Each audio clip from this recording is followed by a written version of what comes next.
Hello, welcome back to my channel. Today we are going to learn about a branch of biology called zoology. Kids, do you know what zoology is?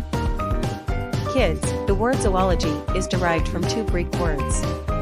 Zoon meaning animal, and logos meaning study. Therefore, zoology literally translates to the study of animals.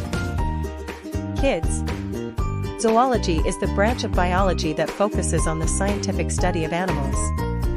It encompasses various aspects of animal life, including their classification, physiology, behavior, distribution, and evolution.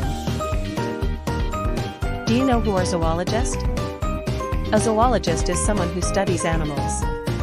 They are like detectives, who want to learn everything they can about animals, what they look like, how they behave, what they eat, where they live, and how they grow.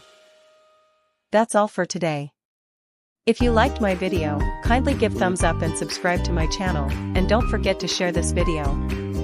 See you soon.